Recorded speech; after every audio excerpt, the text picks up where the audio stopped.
Can COPD go away if you quit smoking? Now, this is a really interesting question. Um, so, chronic obstructive pulmonary disease, COPD, is it's a real it's a very serious medical condition that a lot of people have. Now, we know that when you quit smoking, there are huge benefits to you. There are huge benefits physically, and what are also very often de-emphasized are the huge psychological benefits. And this is really what I see increasingly with my clients. But it's very true that if there's been serious damage to your lungs, if the alveoli have been damaged, if there's heavy scarring in the lungs, there's a certain point at which that particular damage can't be reversed. Okay. But the good news is that quitting smoking can help a person to maintain lung function, can certainly prevent further damage, okay, and it can reduce what are called COPD flares. So let's dive in a little bit more to this because um, I think what this speaks to is that I know a lot of smokers have had difficulties and challenges in their lives. A lot of them have had very everything from abuse to a lot of stressful things to really difficult personal circumstances, family circumstances. Okay, and smoking has been their way of coping. For somebody with chronic obstructive pulmonary, disorder, or disease rather, the they know, and everyone's told them, but their whole lives that they shouldn't be smoking. Okay, but this is something that's for them in the midst of a very, very difficult set of circumstances in their life.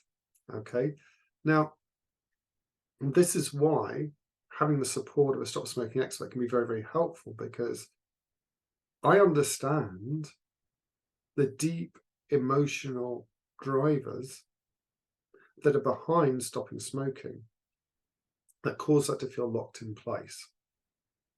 Okay, so with chronic obstructive pulmonary disease, COPD, to a lot of people on the outside, including many medical professionals, they can seem somewhat unsympathetic, because they are, to the habit of smoking, because they think you should just stop doing it. However, I know that it's a way, it's the emotional crutch. It's like it feels like a friend, a reliable friend. It's often the only way that a person is to deal with stress, to deal with anxiety, and to reward themselves.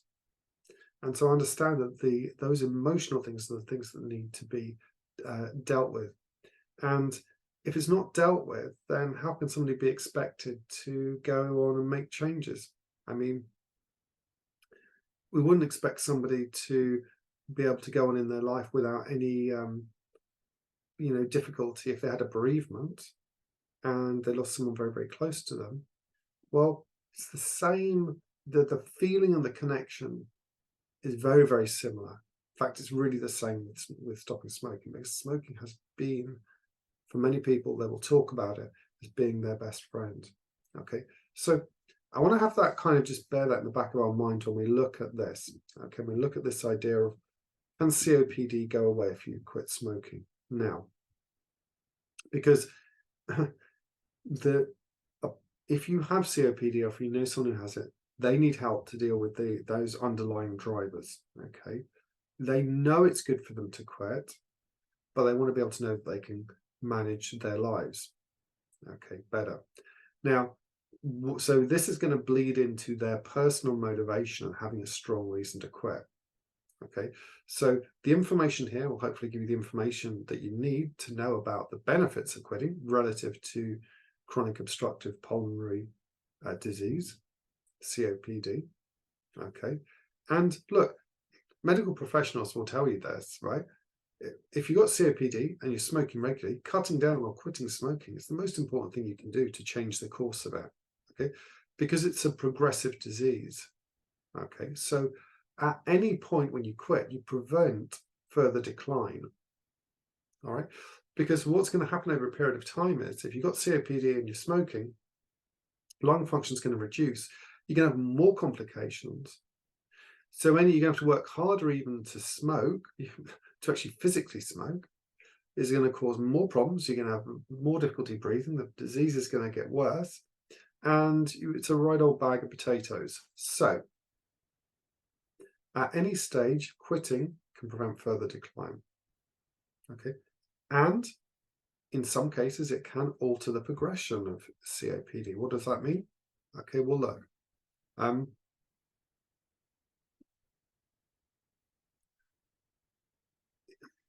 The research that has looked at COPD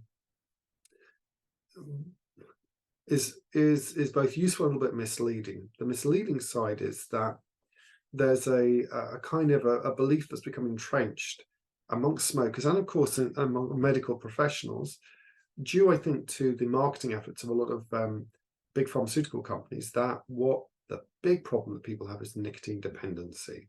They need nicotine. They need nicotine replacement therapy. They need patches, lozenges, sold, or they need vaping shops where you can go and get your head of nicotine, and you can pay handsomely for this, and somebody else can become, millionaires or billionaires doing that. Actually, the changes that need to happen are internal. Okay, this is psychological dependencies that are much more significant. Okay, yes, there is a small small element to the nicotine there, but even the cravings that people experience are very, very largely underpinned by expectations they have about how hard things are going to be, and it gets exacerbated by what the people who struggle quitting tell them, that it's difficult, that it's hard.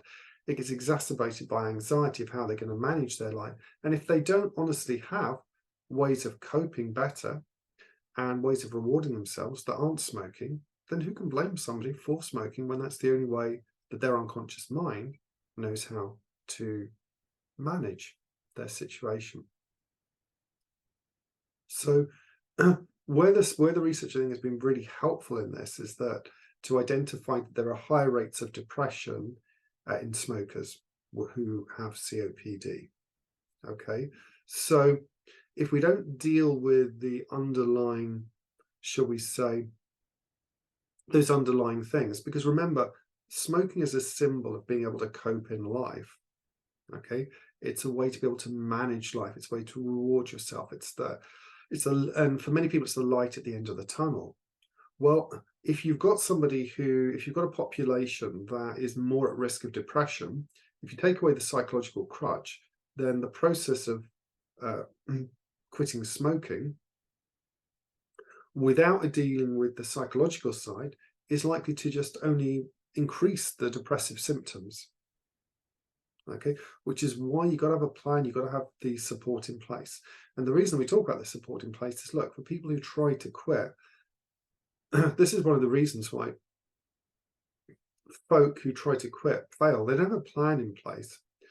They're already trying to deal with stress, anxiety, depression, lots of other things. If you try and take away the light at the end of the tunnel, the psychological support, if you try to take away that the emotional crutch, the friend, well, then they're all at sea. Okay, which is why after 14 months or so, that people who try to do that by themselves have between a 3 and 6% chance of still remaining non-smokers. In other words, up to 97% of people fail sooner rather than later if they don't have support in place to deal with those psychological challenges.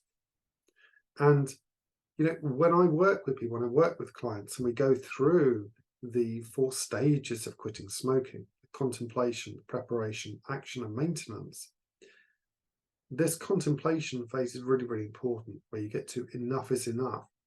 And then the preparation that we do on the back of that is really going to be doing 2 things. It's going to amplify the motivation, your personal reason and motivation to quit. Okay.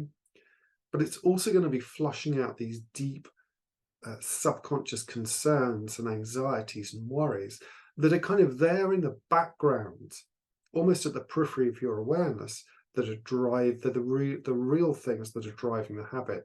And that's what we need to change. Okay. So how does this relate to COPD, and how does this relate to, you know, can COPD go away if you quit smoking? Well, it's simple. Shortness of breath will go away after quitting smoking. All right. So some of the symptoms of this will go away, but you're not going to get to that point of quitting unless you deal with the psychological side of it, particularly when folk with COPD, very understandably, I mean, had all this kind of, and the same with a lot of folk who have, medical challenges, that they're more likely to feel depressed. And so you need to deal with that side of things, because otherwise the perceived benefits of quitting smoking, or the actual act of quitting smoking, can either be a pure joy, or it can be hell on earth. But on a physical side, it's good to know. On a medical side, it's important to just be aware shortness of breath can go away.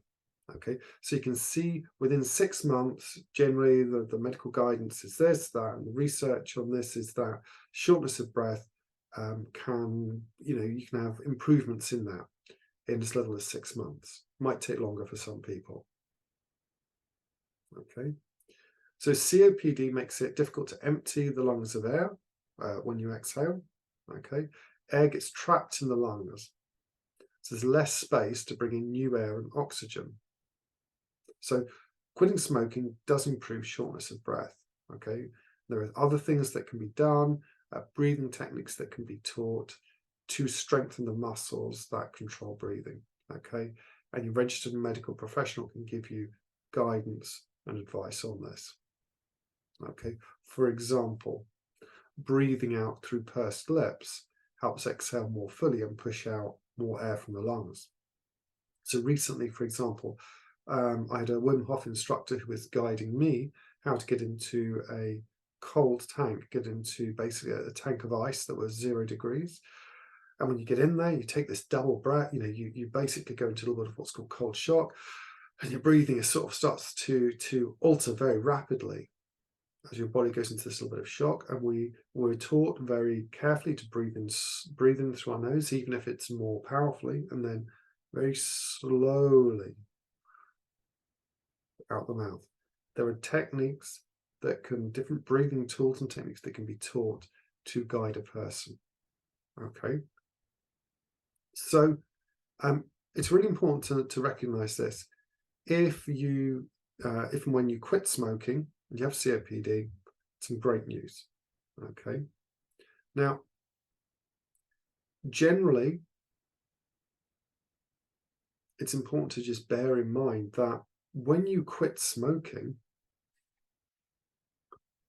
there are changes that happen inside very, very quickly.